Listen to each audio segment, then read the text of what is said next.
देखिए, जय हिंद साथियों, एसके टेक ट्यूटोरियल पे आपका स्वागत है।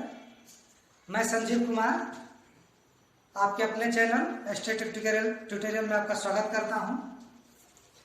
जैसा देखिए, इससे पहले हम लोग पढ़ रहे थे क्या, समांतर श्रेणी।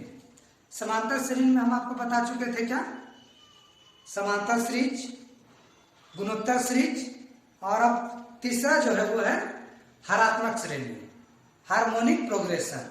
ठीक, तो हम इसमें क्या बताए थे कि समांतर श्रेणी में क्या होता था कि सर्वांतर जो होता था, दूसरा पद में से अगर पहला पद हम घटाते थे और तीसरा पद में से दूसरा पद अगर घटाते थे तो दोनों का जो अंतर होता था वो क्या होता था, समान होता था। तो उसको हम लोग क्या बोलते थे कि समांतर श्रेणी में है। जैसे A1 है, A2 है, A3 है, A4 है। इस सब का अंतर अगर निकालते थे A2 माइनस A1 तो बराबर D1 आता था, A3 माइनस A2 तो आता था क्या, D2, और A4 माइनस A3 करते थे तो D3 आता था। और ये तीनों क्या होता था, बराबर होता था।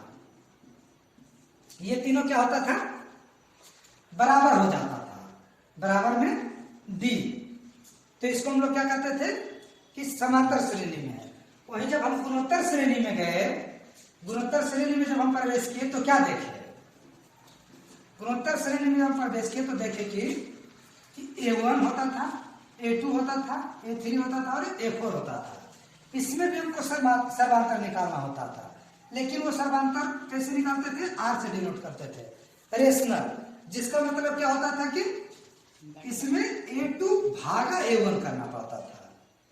तो जो भी आता था R1, ठीक, R1 आ गया।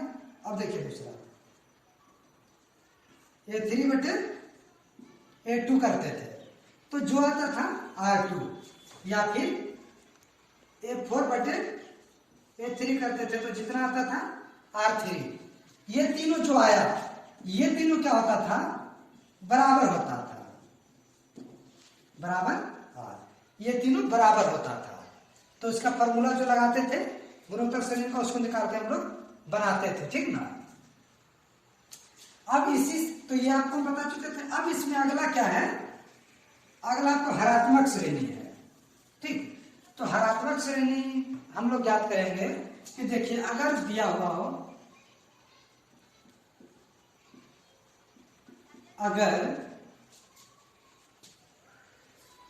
A B C D क्या हो,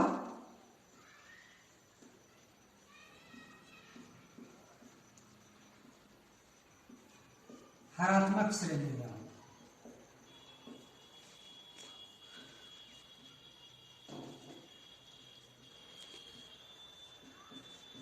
हरात्मक श्रेणी में हो, ठीक ना।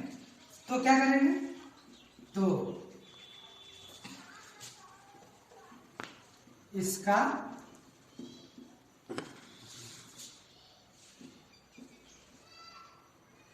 व्युत्पन्न जो होगा,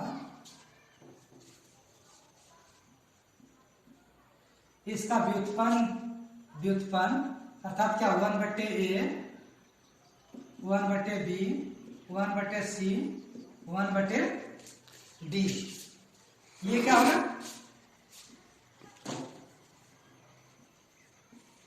ये किस में हो जाएगा, समांतर श्रेणी में।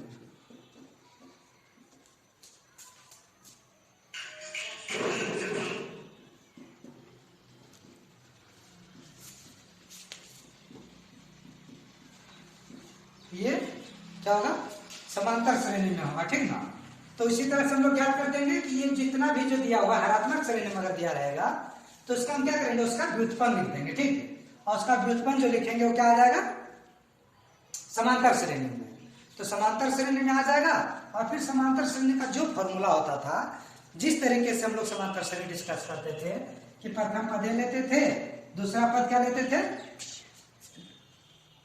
A2 माइनस A1 करके D ज्ञात कर लेते थे, और जितना पद दिया रहता था उससे निकाल देते थे, Tn Sn जो भी निकालते थे। जैसे कि Tn बराबर क्या करते थे, A plus N minus 1 into D। तो सेम इसी तरीके से ज्ञात कर देते थे, ठीक है ना, ज्ञात कर देंगे। तो ये क्या होगा, समांतर श्रेणी का जो भी पद हो, 8वां पद, 10वां पद, 12वां पद, जो भी पद हो वो ज्ञात हो जाएगा। अब अगर जो हरात्मक श्रेणी में हो वो पद ज्ञात करना हो तो क्या करेंगे हम लोग? तो हम लोग क्या करेंगे कि सीधे जो समांतर श्रेणी में जो है उसका व्युत्पन्न कर देंगे। तो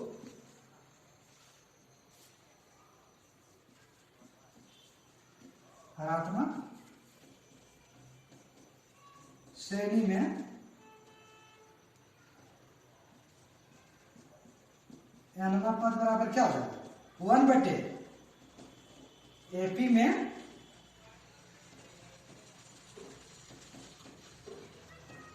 nवां पद, ठीक है। तो हरात्मक श्रेणी में क्या होगा? nवां पद बराबर क्या होगा? 1/AP में nवां पद, ठीक ना। तो इसी में हम आगे देखते हैं। जैसे ये तो देख लिए कि अगर ABCD है हरात्मक श्रेणी में तो उसका व्युत्पन्न 1/A, 1/B, 1/C, 1/D क्या होगा? समांतर श्रेणी में होगा। ठीक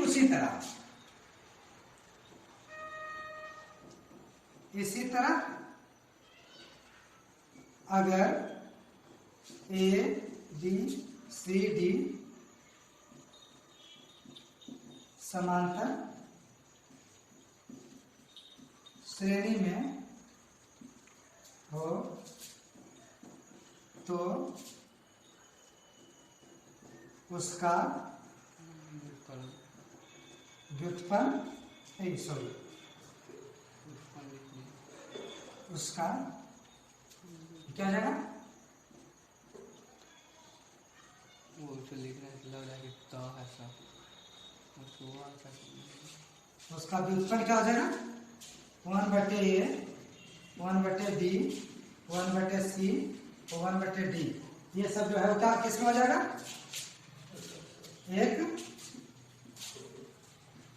हरात्मक श्रेणी में होगा, ठीक। अगर ABCD समांतर श्रेणी में है तो उसका व्युत्पन्न 1/A, 1/B, 1/C, 1/D क्या होगा? एक हरात्मक श्रेणी में होगा, ठीक ना। तो इसलिए जब भी आपको समांतर श्रेणी हरात्मक श्रेणी का अगर सॉल्यूशन निकालना है तो क्या करेंगे? समांतर श्रेणी हरात्मक श्रेणी को समांतर श्रेणी में चेंज कर देंगे, ठीक ना। और समांतर श्रेणी में चेंज करने के बाद जिस तरह से समांतर श्रेणी का सॉल्यूशन निकालते थे ठीक उसी तरीके से क्या करेंगे? उसका हल निकाल लेंगे। और जब लास्ट में अगर जो nवां पद जो भी ज्ञात करना होगा वो ज्ञात करके उसको हरात्मक में कन्वर्ट कर देंगे। हरात्मक में कन्वर्ट करने के लिए क्या करेंगे? तो देखिए अगर Tn दिया हुआ है समांतर श्रेणी में तो हरात्मक श्रेणी करने के लिए क्या करेंगे कि nवां पद 1/AP में nवां पद, AP में जो भी पद आएगा उसका हरात्मक कर देंगे, व्युत्पन्न कर देंगे, तो क्या हो जाएगा? हरात्मक श्रेणी में, ठीक है। आगे क्वेश्चन देखते हैं। देखिए क्या लिखा हुआ कि हरात्मक श्रेणी 2/5, 4/15, 5/1 का 9वां पद ज्ञात करना है, ठीक है। जब भी इस तरह का क्वेश्चन दिया रहे सबसे पहले आपको क्या करना है कि हरात्मक श्रेणी दिया हुआ है। हरात्मक श्रेणी का मतलब हम लोग क्या जानते हैं? कुछ नहीं, ठीक है। करना क्या होता है? हरात्मक श्रेणी में आपको सीधा समांतर श्रेणी का व्युत्पन्न कर देना है, ठीक। जो भी समांतर श्रेणी आपका हरात्मक श्रेणी में दिया हुआ है, अगर मान लीजिए कि 1, 2, 3, 4 ये अगर समांतर श्रेणी में दिया हुआ है और हरात्मक श्रेणी में अगर आपको बोल दे तो क्या करना है? इसका उल्टा कर देना है। 1/1, 1/2, 1/3, 1/4 सभी का क्या करना है? व्युत्पन्न कर देना है। एक से डिवाइड, एक में डिवाइड कर देना है सबको, ठीक। वो क्या हो जाता है? हरात्मक श्रेणी। तो यहाँ पे हरात्मक श्रेणी दिया हुआ है 2/5, 4/15, 5/1। अब इसको क्या करना है? समांतर श्रेणी में चेंज कर देना है। तो जस्ट उसी का उल्टा करना है कि जो अगर हरात्मक श्रेणी में था तो समांतर श्रेणी में था तो हरात्मक श्रेणी में करने के लिए क्या किए थे? तो उसका व्युत्पन्न कर दिए थे। अब उसी तरह से अगर हरात्मक श्रेणी में है हमको समांतर श्रेणी में कन्वर्ट करना तो क्या करेंगे? उसका व्युत्पन्न कर देंगे। हरात्मक श्रेणी का व्युत्पन्न यानी कि 1 में डिवाइड दे देंगे उस संख्या से, ठीक है। वही काम करते हैं। देखिए संगत समांतर श्रेणी ज्ञात करना है तो क्या बोलते हैं? 2/5 हरात्मक श्रेणी में था, इसको समांतर श्रेणी करना है तो 1 में भागा दे देना 2/5 से, फिर 1 में भागा दे देना 4/15 से, 1 में भागा दे देना 5/1 से। तो इसको जब भाग देंगे तो कितना आएगा 5/2, 15/4, 1/5, ये क्या आ जाएगा समांतर श्रेणी में। ठीक, अब जब ये समांतर श्रेणी में आपको आ गया तब आपको कोई टेंशन ही नहीं है। करना क्या है, A1 A2 A3 मान लिए। अब यहां से प्रथम पद हम ज्ञात कर देंगे क्या 5/2, ये प्रथम पद हो गया, यहां लिख दिए प्रथम पद। डी सर्वांतर ज्ञात करते हैं। सर्वांतर कैसे ज्ञात करते हैं, द्वितीय पद माइनस प्रथम पद। देखिए द्वितीय पद क्या है 15/4 माइनस प्रथम पद 5/2। जब इसको माइनस करेंगे तो कितना आ जाएगा 5/4, जो कि क्या आपका हो जाएगा सर्वांतर डी बराबर। ठीक, अब आपको प्रथम पद ज्ञात हो गया, सर्वांतर डी ज्ञात हो गया, और ये क्या है यन, कैवा पद ज्ञात करना है नौवां पद। तो यन दिया हुआ है, जब ये 3 टर्म हमको दिया हुआ है तो हम एक फॉर्मूला का यूज कर सकते हैं, कौन सा, अंतिम पद बराबर, अंतिम पद बराबर क्या होता है प्रथम पद प्लस n-1 इंटू सर्वांतर, यानी कि अंतिम पद यानी कि अंतिम पद जो भी दिया हुआ हो तो अंतिम पद ये नौवां पद पूछ रहा है। ठीक ना, तो नौवां पद हम जान लेंगे क्या Tn बराबर यानी कि T9 बराबर, T9 बराबर आपका क्या हो जाएगा A plus n-1 into D. अब यहां से पुट कर लीजिए तो Tn बराबर क्या हो जाएगा 5/2 प्रथम पद प्लस n-1, n का मान कितना था 9 माइनस 1 और गुने डी का मान कितना है 5/4। यहाँ देखिए दिया हुआ डी का मान 5/4, तो डी का मान यहाँ 5/4 पुट कर देंगे। अब 5/2 प्लस देखिए 8 गुने 5/4 गुना 9 में से 1 घटा था तो 8। अब देखिए 4 दूनी 8 कट गया 2 बार में। अब देखिए यहाँ Tn बराबर 5/2 प्लस 5 दूना 10 प्लस बटे 1, इसका एलसीएम ले लीजिए कितना हो जाएगा 2 और 5 प्लस 5 10 दूना 20, क्योंकि यहाँ 1 से भाग दे 2 बार है तो 2 बार, तो 2 ऊपर गुना होगा तो 10 दूना 20, T9 बराबर 25/2। ठीक, 25/2 हो गया, तो ये आपका क्या हो गया एपी में नौवां पद हो गया, यानी कि समांतर श्रेणी में नौवां पद। लेकिन आपसे क्या पूछा है हरात्मक श्रेणी का ये दिया हुआ है और इसका नौवां पद ज्ञात करना है। तो हरात्मक श्रेणी का नौवां पद ज्ञात करने के लिए क्या करते हैं, तो अब हरात्मक श्रेणी में नौवां पद, ठीक ना, हार्मोनिक प्रोग्रेशन में नौवां पद क्या होगा, तो बराबर क्या हो जाएगा 1/AP में नौवां पद। ठीक है, तो 1 AP में नौवां पद क्या है 25/2 है ना। तो अब इसका देखिए बराबर के नीचे क्या है बटा में, तो नीचे वाला क्या आ जाता है ऊपर और नीचे जो नीचे आ जाएगा। ठीक ना, इसका उल्टा हो जाएगा तो क्या हो जाएगा 2/25, क्योंकि बराबर के नीचे अगर कोई भागा में तो ऊपर आके क्या हो जाता है गुना में, तो ऊपर का गुना में हो जाएगा कितना हो जाएगा 1 गुने 2 अब बटे 25 था तो 25 हो जाएगा, यानी कि 2/25। तो इसका नौवां पद कितना हो जाएगा 2/25। ठीक ना, ये इसका आंसर हो जाएगा। अब अगला क्वेश्चन देखते हैं। देखो क्योंकि हम हरात्मक श्रेणी में 3/2 6/5 1 का 16वां पद क्या है तथा इसका योग ज्ञात कीजिए। अभी तक जो पद निकाल रहे थे हम लोग, ठीक ना, कि 15वां पद 16वां पद 18वां पद कौन सा है, लेकिन अब क्या कह रहा है कि पद जो निकालिएगा उसका योग भी तो निकालिएगा। ठीक ना, तो इसके लिए क्या करेंगे देखिए, हरात्मक श्रेणी में जो भी दिया हुआ है सबसे पहले क्या करेंगे संगत समांतर श्रेणी में संगत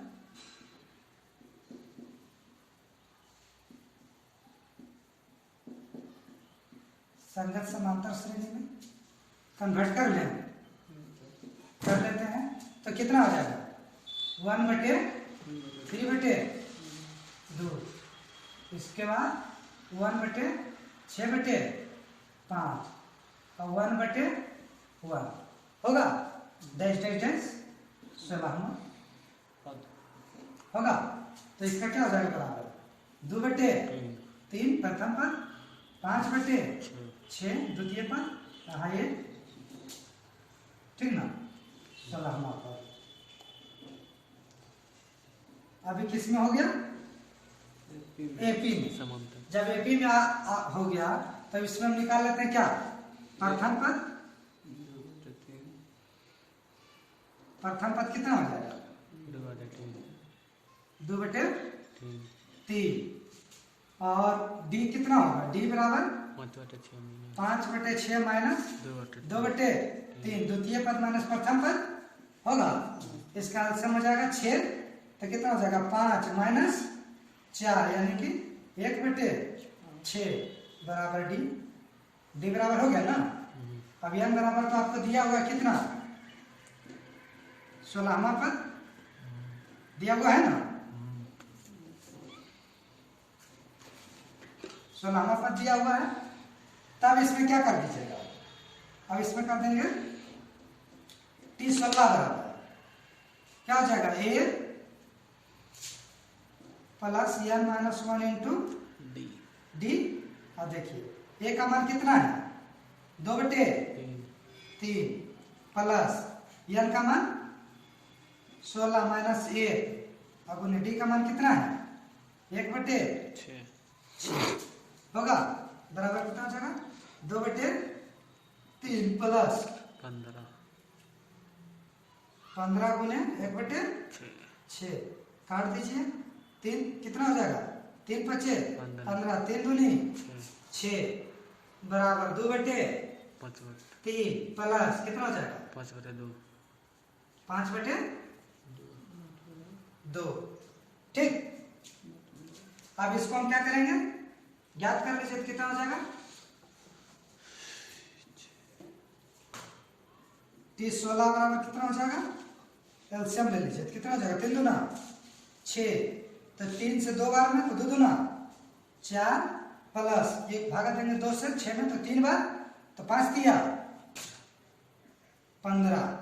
तो T16 बराबर कितना हो जाएगा?